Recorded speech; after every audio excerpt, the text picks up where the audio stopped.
Hey Shipko, do you want a bite to eat? Have you eaten today? Hungry? I didn't actually know that there was a barbecue in this shot. Oh, this is well, yeah. this is far Let less me. romantic than in the actual film. Yeah, although we have this beautiful campfire discussion in a wider screen in the opening of the film, what you don't see is our catering company, provided all this delicious food for us. So whilst we wrapped, we ate all this food. It's vegetarian, Looks vegan, and nutritious. and carnivorous because we're in VR, so it can be anything you want. Here, yeah. So we were well Oh my fed goodness. during the production. Here, I'll bring some over. Let me take a seat. Oh, hold on. Here you go. Here's yours. Thank you. Got it. Don't drop it. I got it. You don't This want, is and you great. don't want a sandy meal. Though I do have a history of eating sand when I was young. It's not something I partake in now.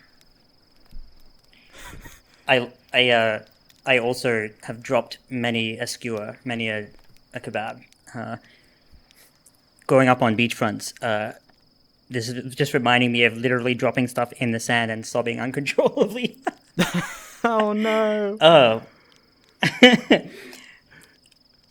this is the first scene in the film, right? Like, this is where the two Shiba, the couple, hang out.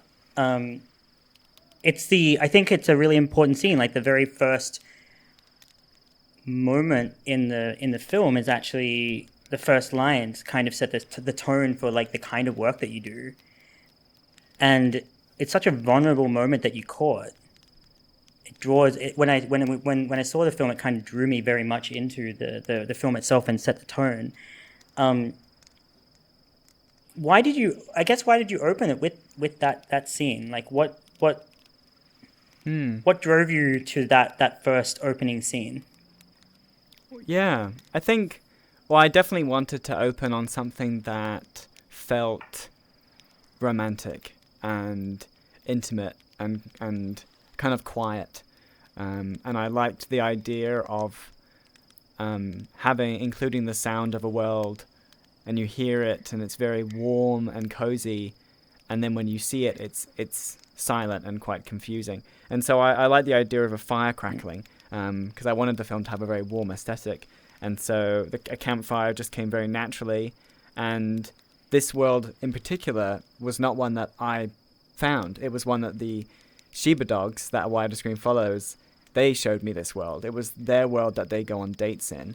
And then I saw the fire and I thought back to that idea. So immediately we came to this space, and it was actually our first interview was right by this fire. And so it came very naturally, chronologically in our shooting time. But in their words of how many people use VR and the user base and what kind of audience it serves, I think immediately helps explain where we are and the context of the people that we're going to meet before we meet them, because the film does follow young people. So I think that's how it came to be. It's just very, very natural. All my work has a very cozy aesthetic to it, and so campfires are a very easy place for me to fall into. Yeah.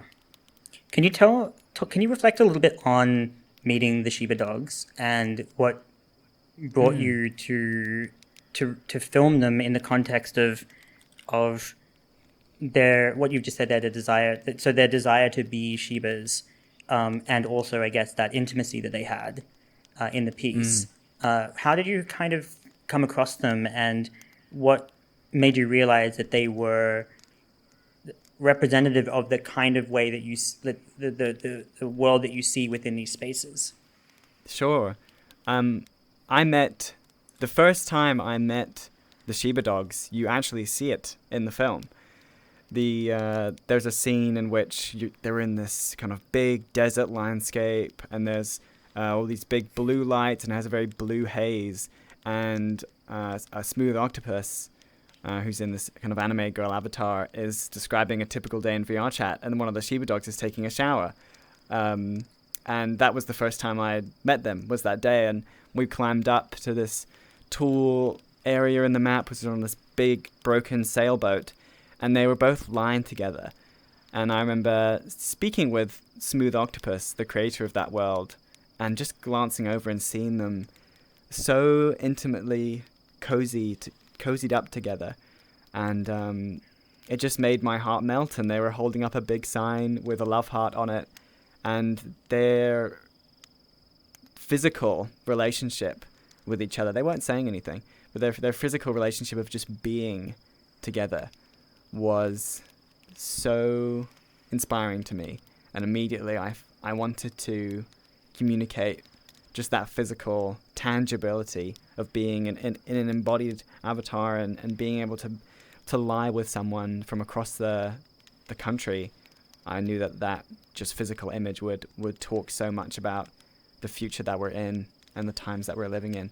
And then we came and we started discussing about that idea of embodiment and their own interpretations of VR and what they find fun about it. And then I kind of pushed them, and we dug into their relationship. And everything that you see in the film was from our first discussion. We spent an evening together here in the beach, in Silent Beach, and it was a very organic evening of kind of digesting what they've been through.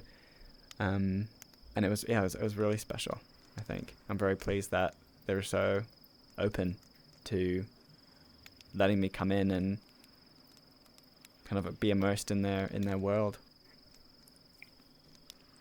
In the film, there's the two characters. One of the characters, the Black Shiba Inu, is very open and has this understanding of the space and the embodiment of VR. The orange Shiba Inu, which is, I guess, what you would call a Shiba Inu color, is a lot more uncomfortable, both with the there's an underlying understanding of like this individual going through this exploration of and realization of their sexuality, but at the same time there's also this additional complexity of that coming of age, I guess, happening within the embodiment of not just a different form, but also within an infinite set of possibilities in these environments. What are your thoughts around that dynamic, like between the two? They kind of represent two polar extremes Right. of understanding identity in these spaces and intimacy and all sorts of things like that.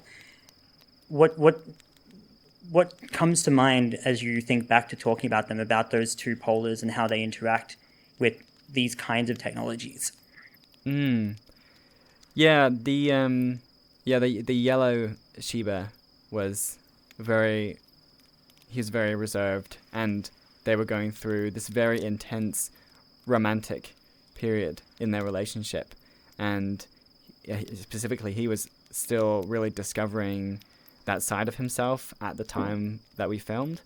And I think in terms of the way that interacted with their relationship, his confusion, I think the brown Shiba just had gone through that process a bit earlier, I think, and was just very understanding of him and wanted to take him to a place where he was more comfortable in himself.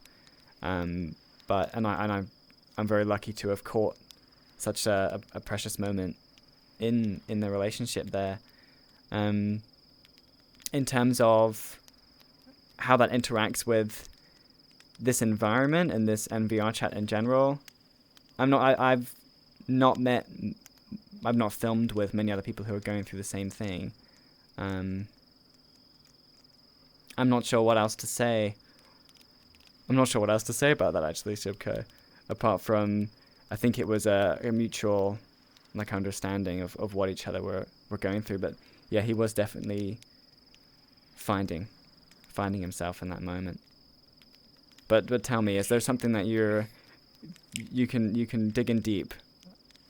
It's something that exists in the work that I've seen of yours so far. It's a lot less vulnerable in the subsequent pieces, although I haven't seen everything, because I know that you're currently working on a new collection of things, to be very vague. But even within the work that you have online, the series and wider screen and the various bits and pieces, your body of work does embody, like your body of work does infuse this idea of the way in which these dynamics play out, and identity plays out, and you do within that. There is a lot of reflection on finding VRChat, finding the people's feet. The platform itself, I think, is secondary to these expansions of the digital self, and so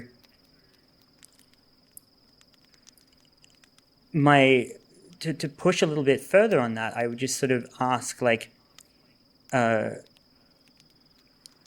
moving perhaps away from the two Shibas and thinking more broadly, even in the body of work that you have.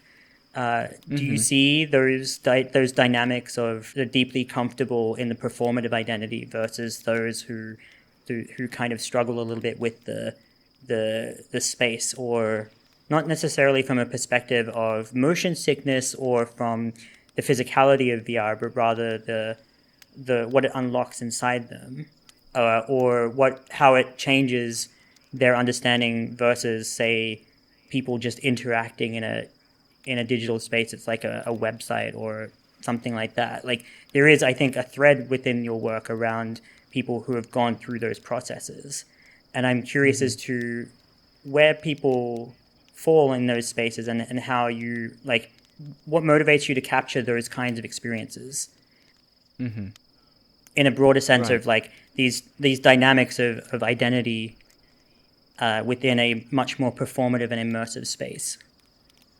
Yeah, I'm with you. Yeah, to start that thread, I think the relationship that the Shiba dogs in a wider screen had, and also the relationship that Cosmic and Dutch, the two best friends who we meet in real life, the comfortableness to be with each other, and the physical nature of their relationship in terms of gender is something that is at the heart of all my work. I think embodiment, the word embodiment, I kind of was obsessed with that when I was making a wider screen, and have been kind of interested in that word and just the context around that in terms of my work for since now. I'm constantly interested in that word, and I think that it means so much in VR to be embodied in an avatar, and to be embodied in a space, and embodied in like a sense of community. In terms of the people I've met since making a wider screen, the stories that I'm most interested in are the ones of people who are going through a phase of self-discovery in their virtual selves that may reflect and empower, or hopefully empower, or change the way that they see themselves in real life. Because I think that's the truest representation of how VR is affecting us in a greater sense outside of socialization and entertainment. I think those stories of vulnerability and real perspective change is the ones that are the most educational for people, and I find personally just the most inspiring, because a lot of those people are so brave in coming in and being so loose with themselves and with each other, and so I'm always really inspired by the people who do that, but I'm also interested in just the general aspects of VR with dance and gaming, and the joy the joys that it brings. So I'm definitely not all about the the vulnerability and the emotional side, but that's definitely the motivating factor when it comes to my work, is that space that I will always want to strive to get to, which is one of you're completely with the stories and you're completely in the words of virtual people who you can't quite tell if what they're saying is real or not, but it feels meaningful. Yeah. Yeah, and what to at risk of flattering you here, I think one of the things that separates you, there's a lot of people, especially YouTubers, who have produced work as like these documentary series that are like people opening up in VRChat. And one thing that although those particular pieces of work are really interesting and in a lot of cases touching, what I think sets your work apart here, aside from its understanding of the parareal and identity, which we'll get to, is also these other examples that I'm talking about, which are very specific, but I'm being very vague about intentionally, tend to focus on trauma as like the primary motivator for engaging in VR, whatever that trauma might be.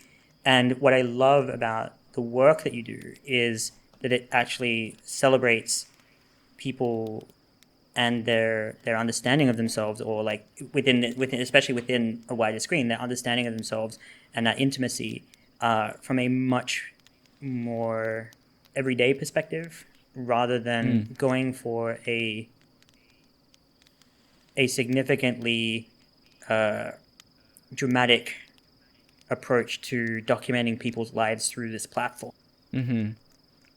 Yeah, I think I guess in to go into my film interests a little bit, I've always really enjoyed films where you come out the cinema and let the people behind you say, "Man, nothing happened in that film. Like, nothing happened in the narrative. Where did we go? What did we do? Nothing was accomplished." I love those films. I'm really interested in kind of social realism and documentaries that are very domestic and focus on domestic stories, and ones that are very quiet and quite ambient. And that's something that I took, those inspirations are inspirations I took with me into making films here.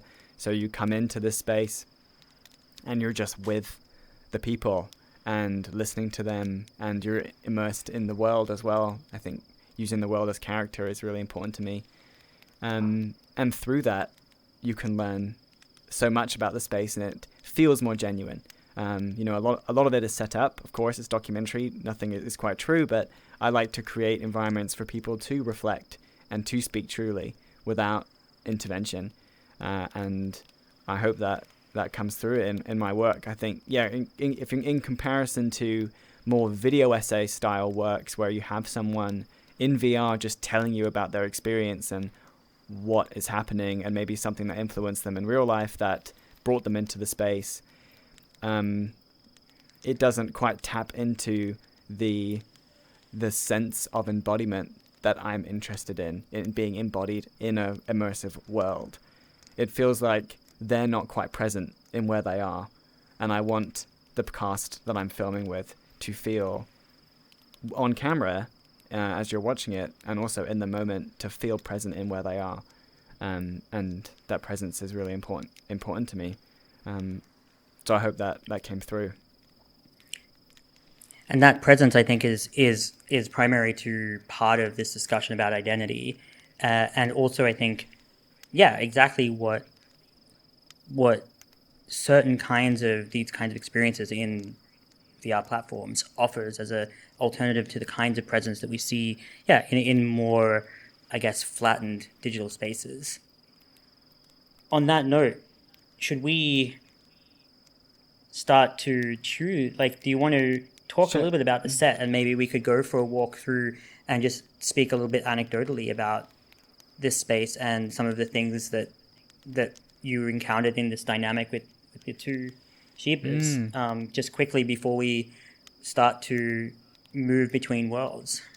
Yeah, let's move. I'm getting, this fire is keeping me quite warm. and I feel like I need to wake up. I've gotten all warm and cozy as I often like to be. We should stand, freshen up.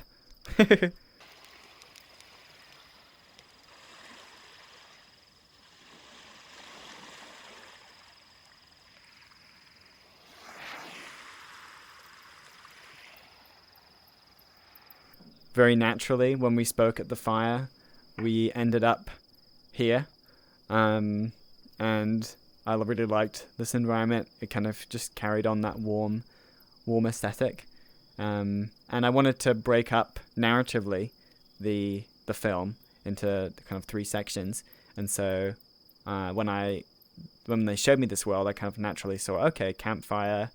I wanted to go to the pool, initially in the pool, but then they immediately sat down on these chairs. So I thought, okay, grand. That can be another space. And then we moved into the bedroom.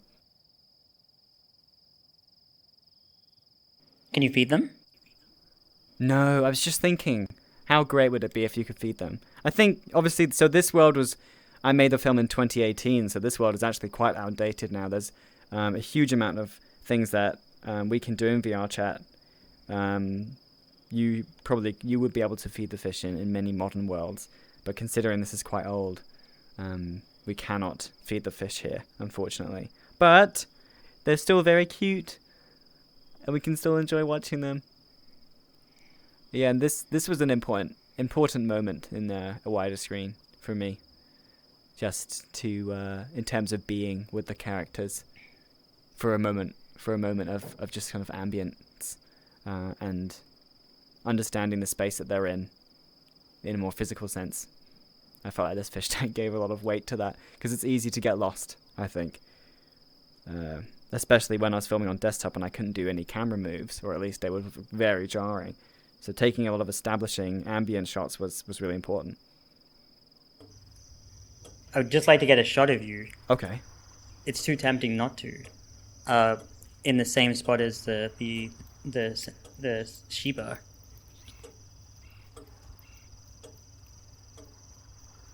Isn't this up here where he's standing here and he's like, he has that contemplative moment? Yeah. That's that spot, right? Oh, it like is. Where, yeah, it is here. Where, yeah, it's. Yeah. I think what I find really fascinating about this is like it is these spaces, and I guess this is a testament to VRChat itself. So if I'm looking through the scene here, I'm just filming this now in this shot. It's fascinating how these kind of moments and how these detailed scenes, especially as they become like quite important to people. What you've captured in a wider screen is like an example of this. Is all one part set, but because it's also like a documentary, there's like a component of this which is extremely profound. And then of course there's the juxtaposition of these of these absolutely tacky, tasteless beanbags. Yeah. Yeah. I mean, yeah. You know, like it's And I mean, obviously that's the nature of documentary filmmaking, but you know, these are spaces that become that build history, even though they have like this sort of infinite quality to them, in a sense. Mm-hmm. Yeah, exactly. Yeah, these worlds most of the time are permanent. They will only go down if the world creator takes them down, and it's so wonderful to be able to visit a space and have it be completely exactly the same as the memory of it. Although in real life, sometimes a memory can be better replaced than actually returning to it and seeing how it's changed and decayed and developed. But here you can indulge in a memory and really relive it, and it won't have changed. And so coming back and reliving moments is really nice. To speak about this moment in particular in the film, this was a moment where we kind of discussed that hesitation the yellow Shiba was feeling in their relationship. And we got to that place because the brown dog actually crashed. His VR crashed. And so he got kicked out of the world. He was not here anymore. And so we had a a moment of just myself and the yellow Shiba, where I got to ask more of an intimate question about him and his views on the relationship that maybe he wouldn't have really expressed had the brown dog have been there. And yeah, that was an important moment in the film.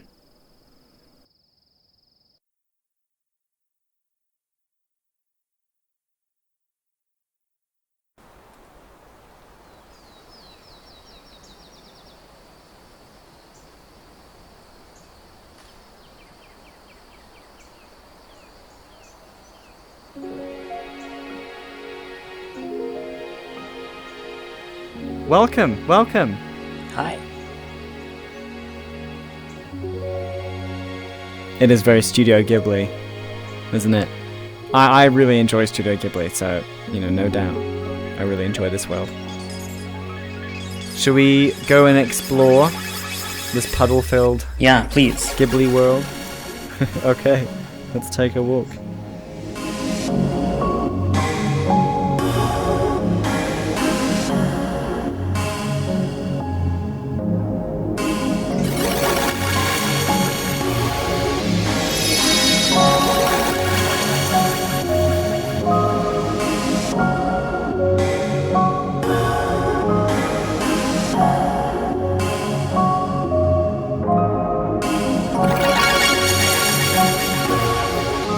This is Just here. This is really gorgeous. Yeah, this is the end of the walk. It's a short walk, but I think walking amongst those flowers and seeing yourself in the reflection here, if you can, it is a magical experience. To look down and see your virtual avatar, it's so much fun. It's so playful, and I think kicking and splashing in puddles, brings back a kind of childhood joy, at least for me. Maybe that's a very English thing, and that's why I think this world is really special and really helps me connect to a part of myself which is very happy and utopian and joyful. And I know that a lot of other people enjoy this world for its puddles, for its reflections as well. How's this? I could go to my wall and do a immersive lean. Let's do an immersive lean. Okay, here we go. Immersive lean. Maybe I shouldn't be doing this immersive lean. No, I think actually it worked. Does it work on camera? The pose? Okay, we'll keep it. I'm finding it hard to describe exactly what I find so wonderful about this space. It's like this kind of larger than life component to it. Like the space itself is in some ways, as you said before, like a slightly utopian perspective of a potentially real place. Yeah, this has a very utopian. Sorry, go on. No, you go. Okay. This world is really appealing to me for, I think, its dreaminess. It feels like a memory. It feels like a utopian dream. It doesn't feel like a real place that could exist, an island of lush flowers and trees and puddles. It feels like a dream, and it feels like a place that could only exist in virtual reality. And I think that's why when I came here, I was really drawn to it. It also, although you can explore through the flowers and go through and go into the trees and explore the whole space, there is a set path and a small journey that you get to go on from spawn up the hill, through the flowers, and into this space to look over this vista of the ocean. And I think I like worlds that give you a bit of a directed experience and has a rough path for you to go on, and a place that you can end to with your friends. I've been here with friends before, and I have just great memories of taking pictures and enjoying the flowers and feeling like you're on a utopian spring holiday. But then maybe there's an issue. You've obviously you can't get too lost in it. Otherwise, you'll take your headset off and be, I want to go back. Does that happen to you? No, I think maybe I have a healthy attitude towards VR. I think that could happen to some people, perhaps. When I take my headset off, it's not that I don't see the same beauty in real life. I think VR helps me see the beauty in real life in terms of people and in terms of how big the world is, and meeting people from all around the world makes me feel like I live in a very big place. And so whenever I take my headset off, I feel somewhat enlightened and I feel like I'm part of a bigger picture. And that's a really nice feeling, for me, at least. And going to places like this, which are naturally very beautiful, makes me want to find the beauty in my local area. It might be worth mentioning that I live in the countryside.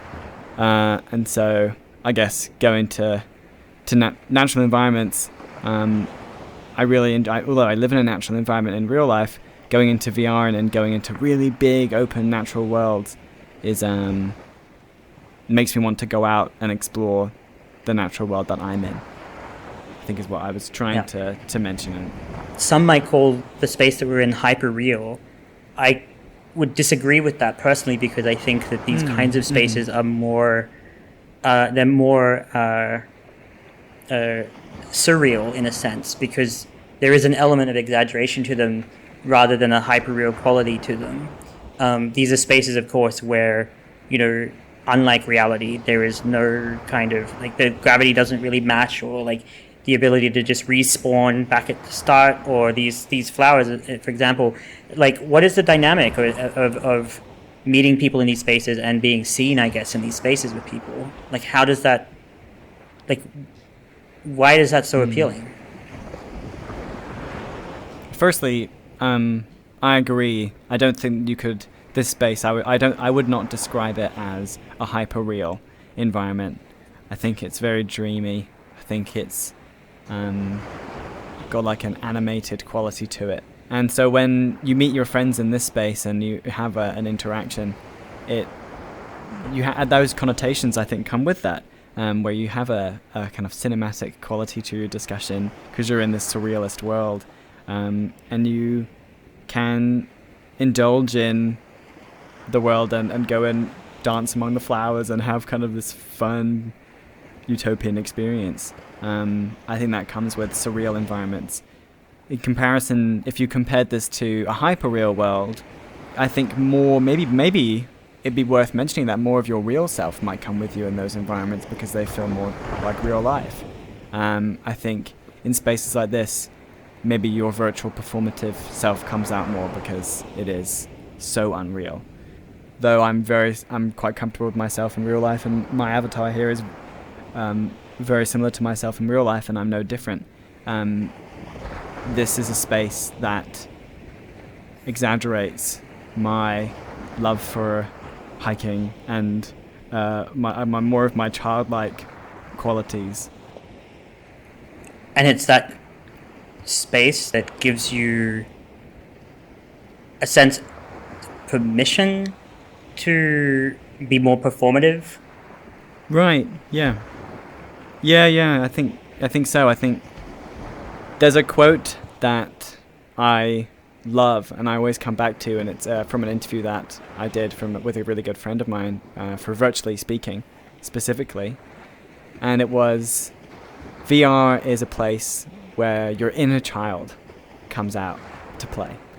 And I think that really rings true in these kind of surreal, beautiful, dreamlike worlds, where it's colourful and there are puddles to play in and gorgeous vistas, and it feels vibrant.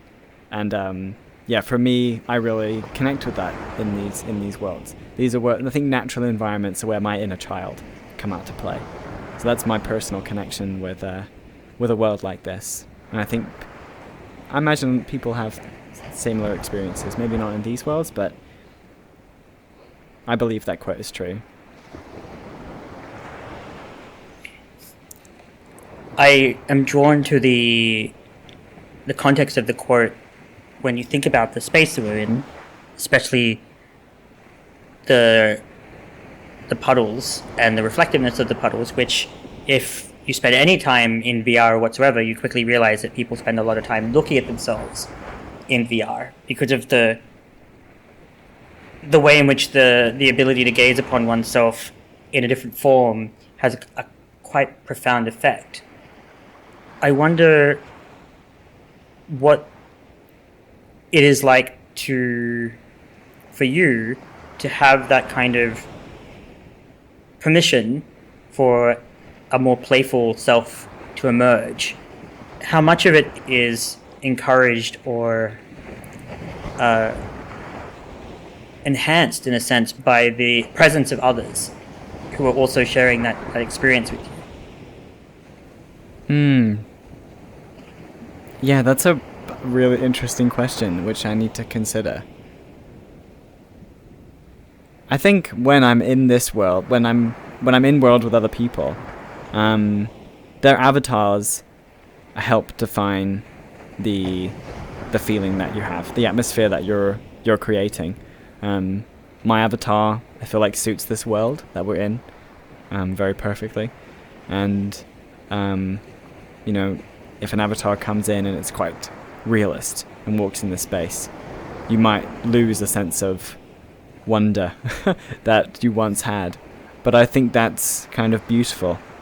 I think a messy environment with loads of different aesthetics going on is one of the best things about VR. You're in a completely unpredictable environment.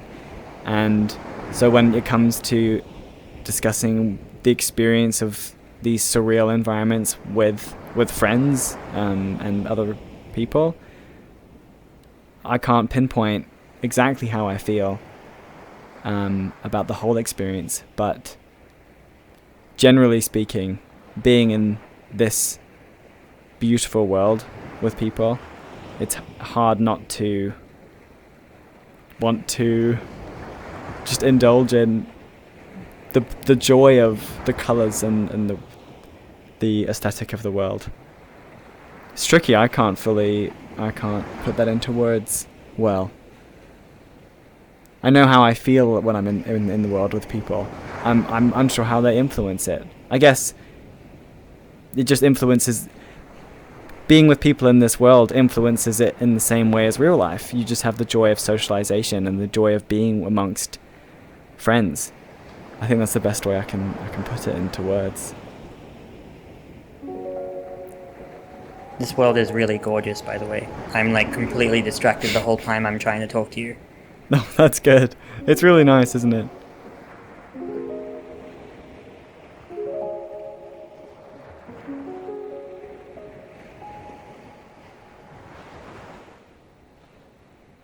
My camera is... Sorry, I'm confused again. Not confused, I'm distracted. That's okay, you can let yourself be distracted. You can go this way. No, it's not. Oh, we can't go too far.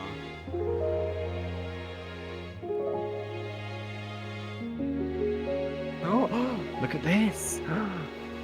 Secret puddle. Oh, and it's really... Whoa. Look at this. Oh my gosh. I did not know this existed. Yeah, okay, I'm gonna be filming here.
I want to talk a bit about the journey from desktop to VR, because that was a real process for me in learning more about film, and also directing the cast. But I think there's also a lot of interesting changes that happen socially with going from desktop into VR. And so I think we could talk about that, and I thought we could have a game of golf over that conversation. Mini golf. Absolutely. Yeah, let's do it. Mini golf. All right. Hilltop Meadows. Let's do it.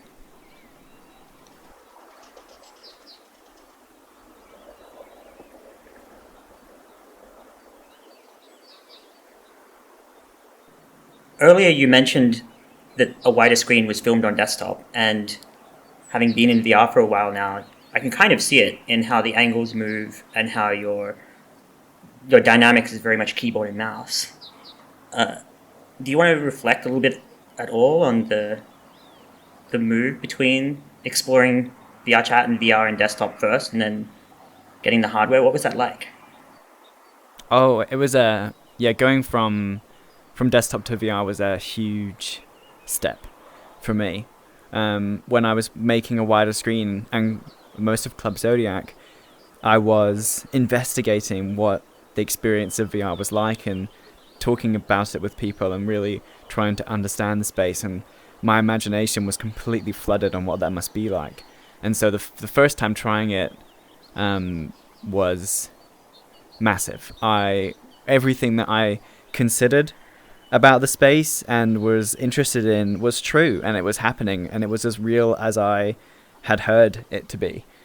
And so the process of changing was immense. And then, too weak. And then when I got my own first personal headset, my first project filming was virtually speaking. That series I shot entirely with myself in VR, and that was the difference there was immense in the way that I could direct my cast with body language. I wasn't completely reliant on my voice. I could hold and operate a camera with my hands and compose shots completely free of my own head. And the freedom there was just creatively inspiring, and being able to hug and point and really present what I wished to shoot and do with the people I was filming with was a huge bonus. And then, of course, all the social awareness comes with that. When you're in VR, your social presence is much more defined, and you feel like you're standing in the room with someone, you're standing in the world. When you're in desktop, there is a disassociation that is present in the way that you're looking at a 2D screen. And I think that really helped me in terms of filmmaking, but socially it's really interesting in how that can affect how people interact with each other. Do you want to take another shot? Yeah, I do want to take another shot.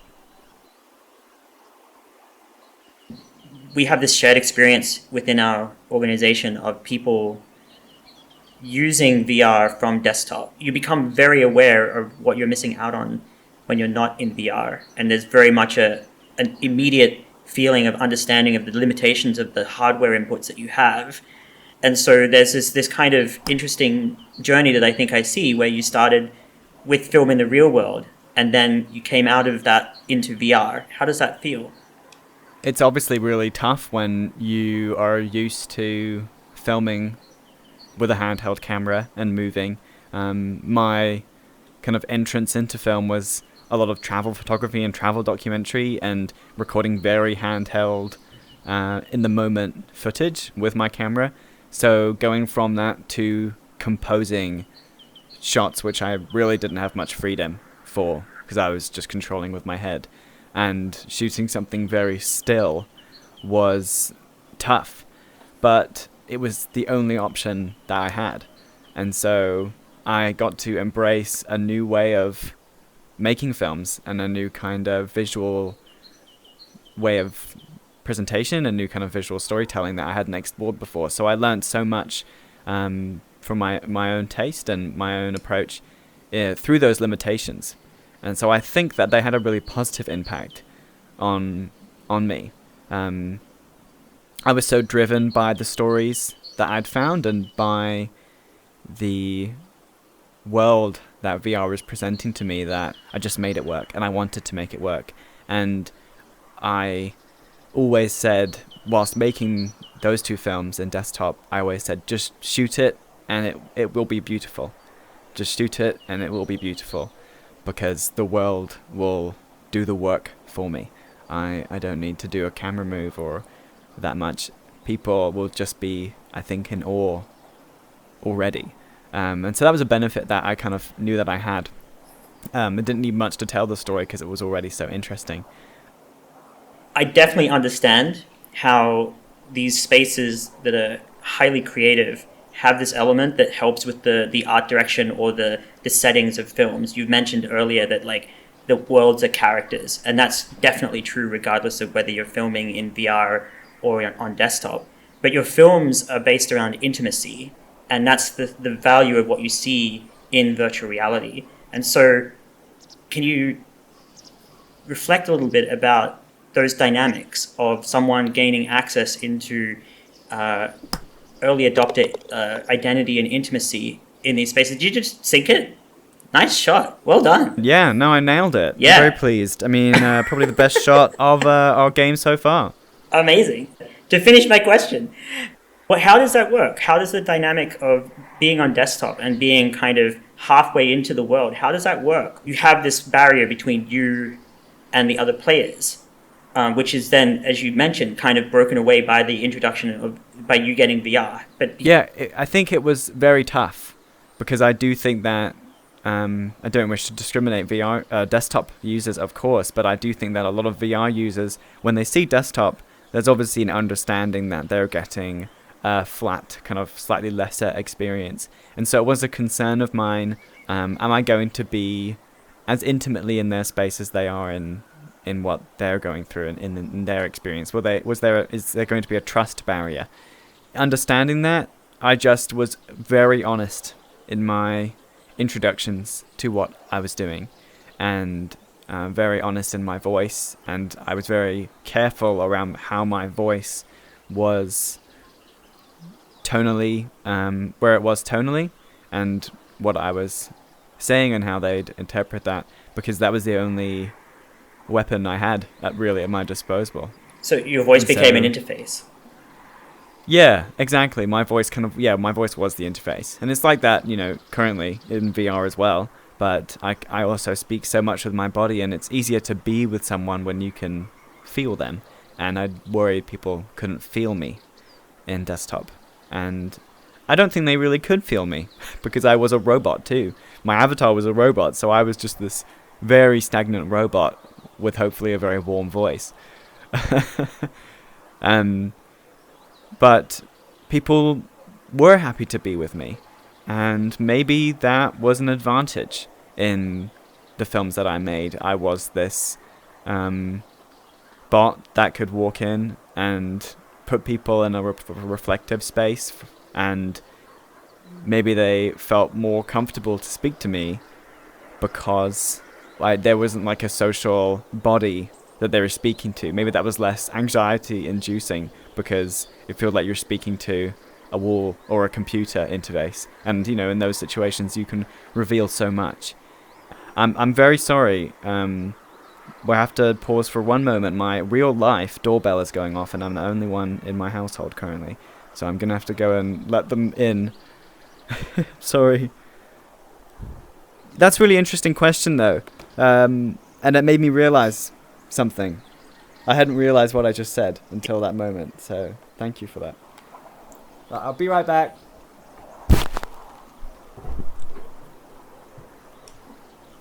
Lightly, are you seeing this? Absolutely. That's terrible. Oh dear. I'm back. How contorted and twisted was I?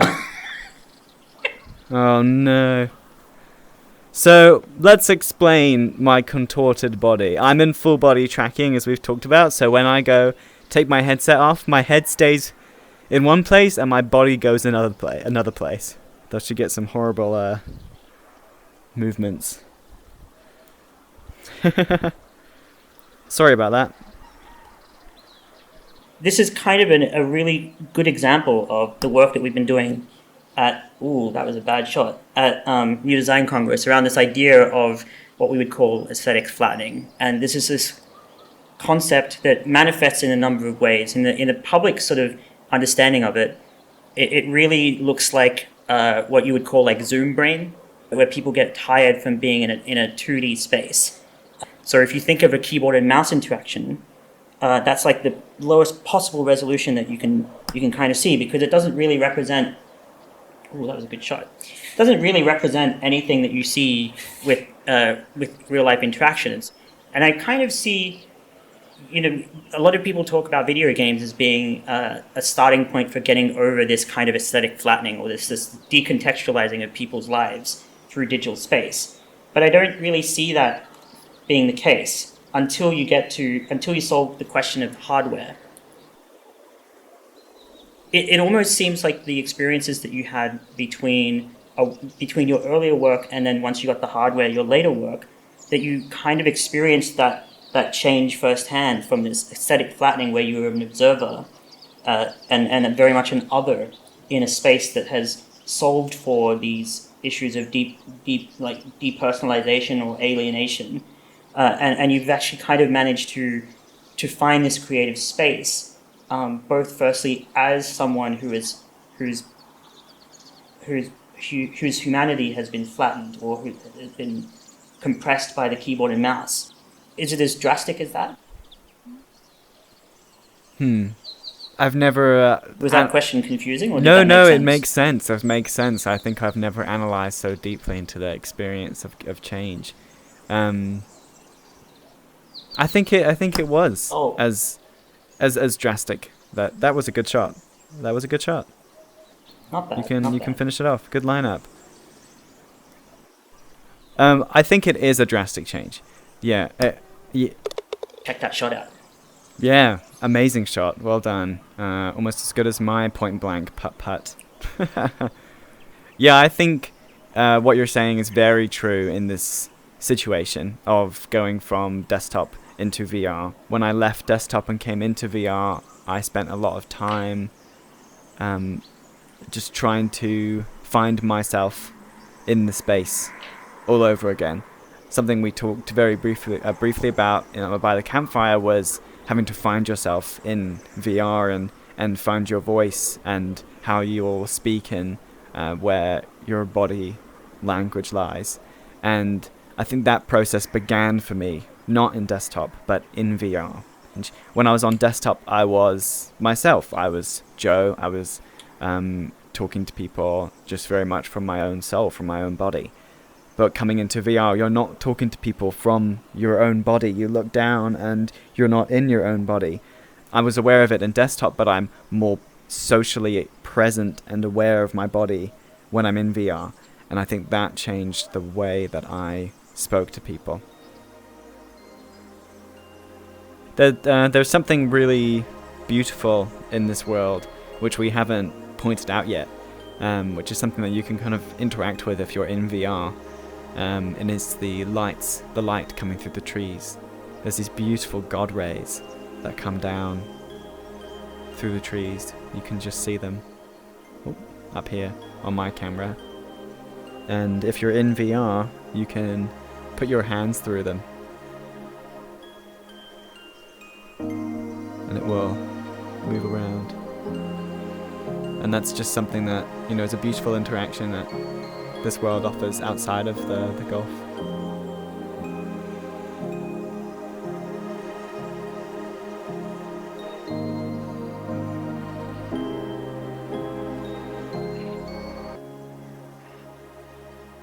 In some of the work that we've been doing, we've looked a lot at the role that interfaces play in this cratering and depersonalization of the self.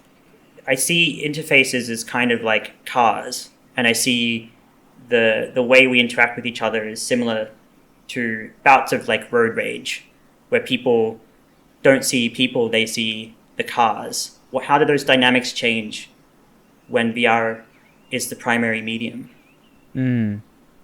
Let's take this shot and Take the shot. hope for the best. Look at that. Oh! Very pleased. The difference with VR is, like I mentioned before, you are in a body and you feel yourself standing next to someone the same way that you feel yourself standing next to someone in real life. You can come across some really poorly behaved people and they're like verbally aggressive ghosts. And in my experience, I don't wish to discriminate desktop users at all, but those people who are aggressive are in desktop. And I think it connects with that idea we were discussing earlier about feeling like you are present in the space and have a body. It's so much easier for people to disassociate themselves from the space that they're in and indulge in the aggressive behavior that they're indulging in. One of the Shiba dogs in the end of the film talks about phantom touch. Could you describe phantom touch and maybe perhaps how that might connect to what you're talking about between desktop users and VR? Yeah, very good point. Phantom touch is when you feel someone's tension over you, yeah, but in a virtual sense. Your brain interprets it as real touch. Exactly. Yeah, so it is a kind of just a psychological trick. And the Shiba dogs in a wider screen are an example of that. They really felt a warmness when being close with each other. It happens with me as well. If someone gets close to me, someone gets really in my face, I feel it, and there is a tension there. In desktop, none of that exists. And yeah, maybe there is a difference, in that physical sense as well as an emotional sense. Phantom touch is something we could probably talk for hours on, but it definitely exists. Let's say, I've taken my shot. I just need to finish it off, of course. An easy shot. We'll see. Oh no, it's the classic mini golf curse. 3. 3's good. 3's a crowd. I was thinking about going to a lake, so it's a very hyper realistic, very very real textures and so on. Is that? Yeah, okay? Let's do it.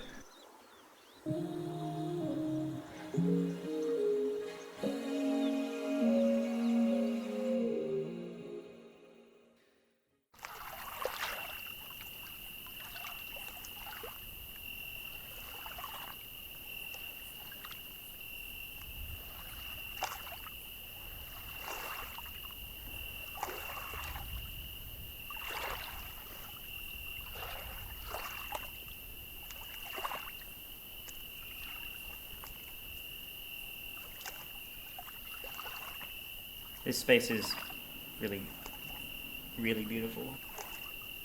Yeah. We've kind of hinted at this for a while now. You have a new film coming that delves a little bit deeper into virtual reality and VRChat. Can you tell us a little bit more about it? Yeah, I'd love to. I'm dying to talk about it with people now, and I'm finally getting to a stage where I can.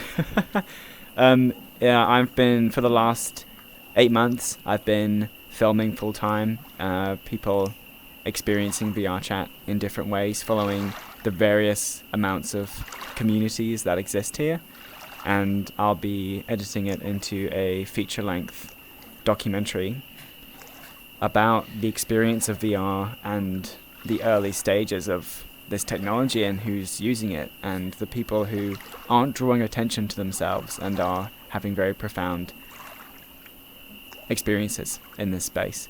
The film is called We Met in Virtual Reality, and it is a very poetically led documentary that has been on my mind since making a wider screen, and really since coming into this space. It's the film that I've been really dying to make. It is currently about to go into editing, so post-production, and then it will release publicly in 2022. So there's still a bit of time to go for it, but I really wish for it to be very polished and for it to be a film that will educate people on what the early stages of this technology is and has been. I've been lucky enough to see parts of the early trailer cut that you put together. What's clear from the what's communicated in the trailer is it is an extension of a wider screen, more ambitious than just a series, a couple of vignettes of people's experiences. This is far more ambitious.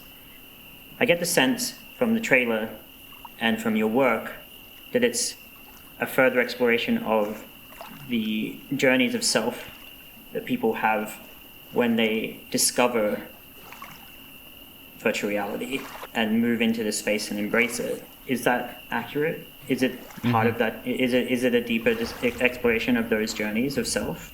Yeah, absolutely. I think that, like I mentioned at the beginning of our chat, the stories of self-discovery are the ones that I'm most interested in telling, and stories about people.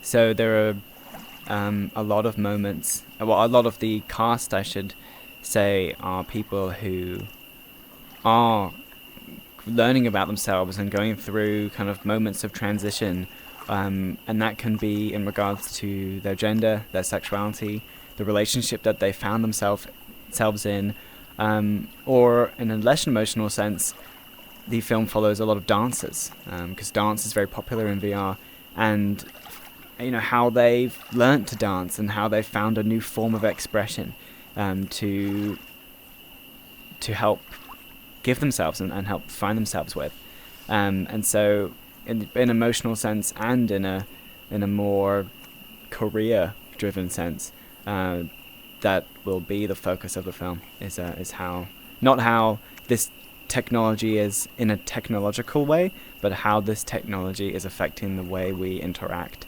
and learn about ourselves and other people. On the one hand, we've talked about the sense of being on desktop disconnects you from these spaces. It's only once you enter with the hardware that you become much more in tune with it, or it becomes much more real in a sense.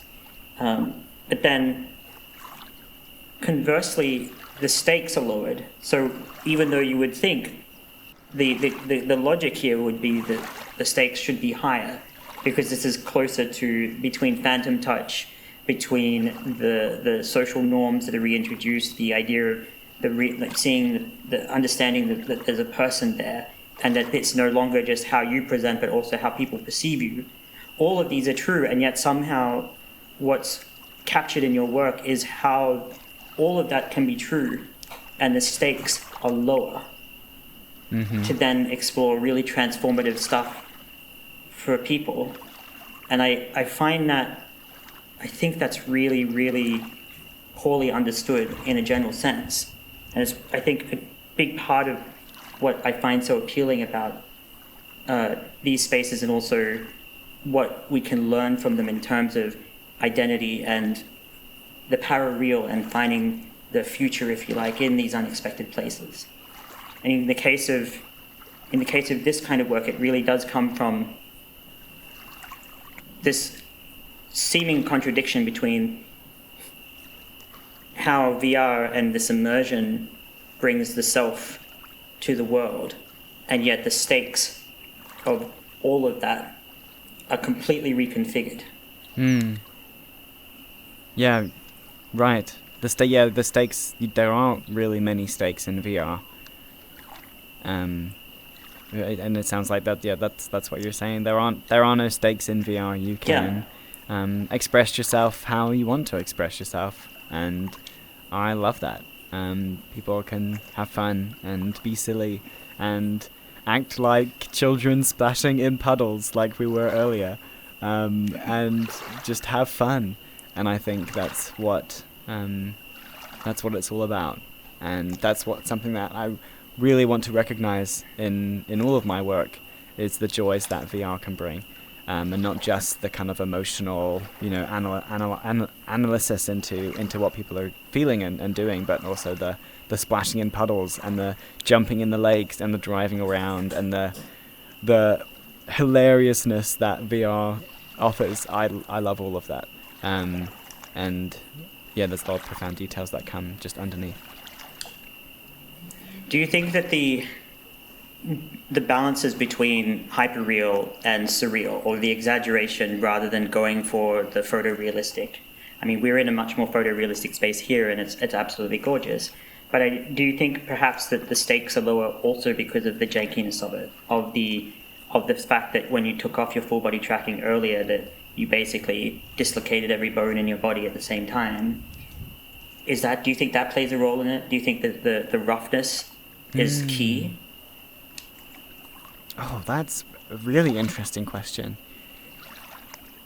I don't know if it's... We'll see if it's key as this technology develops. If it becomes more polished, will people be less loose and less fluid with themselves because they feel like the technology is less so? At the moment, the technology is so fluid and loose that you kind of want to... You're in that mindset. It's you understand how things are made, you understand that this is a world created, and you start to see and understand how it's made. You feel like you're somewhat belonging in the community, and you understand how you're made and things like that. If you don't have that knowledge, maybe you'll feel you'll have more of a restricted personality, perhaps. That's an interesting question that I've not asked myself.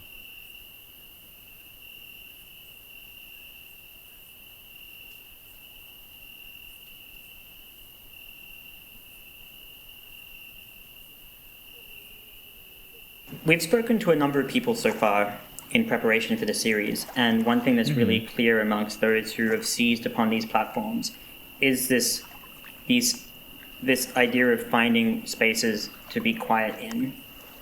I'm curious, when you find a space like this and you're then quiet in it, what's the appeal there? Is it meditation? Is it something? What is the process of and relationships that you have with these kinds of spaces in isolation? I think one of my biggest passions when it comes to visiting worlds on my own, outside of socialization, outside of film, is learning. I really enjoy placing myself in other spaces that have an educational purpose. A world was released recently, which is by Finns, and it's a huge aquarium where you can go and learn about ocean life and understand where that ocean life lies in relation to conservation in the real world. And in terms of my own solo experiences, I love to visit those worlds. And also,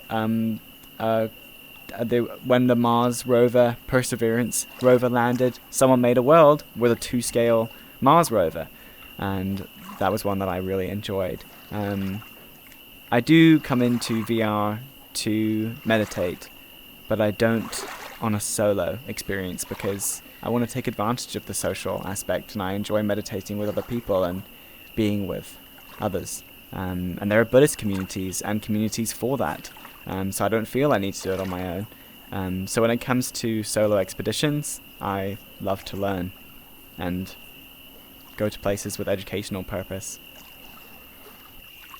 What are you most hopeful for as we come out of this immediate time that we're in right now? I think coming out of the situation we've been in real life and a very intense production in film, I hope that there is more acceptance in the future, that we just accept each other more. Here, everyone is accepted for who they present and what they present, and I'd like to see that in real life more, just a constant acceptance and an open-mindedness that I felt so strongly in this space. I'd like to see that as we move into, another real social life where we can interact and see each other. I think that is my hope for coming out of lockdown. Just let me flip that for a second. We've talked about the optimism.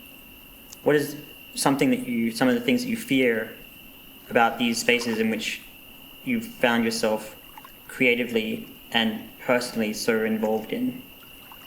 I think my only fear is that the communities that currently exist in VR, the ones that are driven by people who are completely passionate and are very driven about what they're doing, and there's no monetary reward for what they're doing. It is for people, that they will get trod on by people who do want to make money off the system and create an economy. I think an economy is important and that it's growing, and I'm pleased about that, but I am fearful that the people who are running the communities here and are so devoted and so welcoming, that they won't find that they will get trod on by other people who perhaps are thinking they can do it better and make money off it. I just want the communities, like Prefabs, the world building community, like Helping Hands, the sign language school in VR. There are so many I could mention, all the dance clubs. I want them to be running the economies that grow here. I think that's my fear.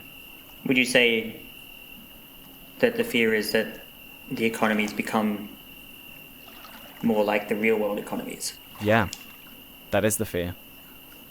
Though an economy here is good, and I want people to get paid, and that is coming. And there is already an economy in VRChat specifically, which I'm sure that you'll delve into in future discussions as well. I just wish for the communities that exist running it, and in real life, corporations run a lot of our community-driven projects, and I want that not to happen in this space.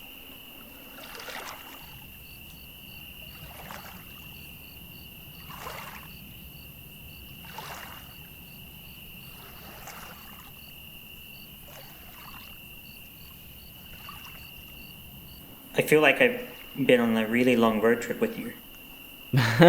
We could have done that. We could have gone on a road trip, but it would have been tricky to film. It's so amazing to talk to you for so long. I really appreciate it. Yeah, thank you for having me. It's been nice to travel, play some golf, reflect on some of the early worlds that I found myself in, and find myself in one that I found recently. Yeah, I'm glad to have shared the moment with you. Nearly done, Lightly, but beforehand, I just wanted to touch a little bit on, we jumped right into the discussion. I want to take a step back and get you to just share the films. What have you directed? We've mentioned them all the way through. Mm-hmm. What have you directed, and where can we find them to watch them? I've created 2 short films, A Wider Screen and Club Zodiac. You can find those on my YouTube channel. And I also made a series, which we didn't talk much about, but it's called Virtually Speaking, and it's an 11-episode web series, and you can find a link to that also on my YouTube under the trailer, but it's also on a streaming service, but that's completely free to watch, so I would love it if people took the time to see Virtually Speaking. And if you're curious about... We're going to drop them in the chat. Oh, good, yeah, that'd be amazing. And then my feature film, please follow me on Twitter and go on my website, and more details will come soon. What's your Twitter or your website? Oh, my website is joeahunting.com, and Twitter is @joeahunting. Thank you. This has been an amazing discussion. Thank you. It's been a pleasure. Thank you, Lightly, for being... Thank you, camera. Thank you for being an excellent camera operator.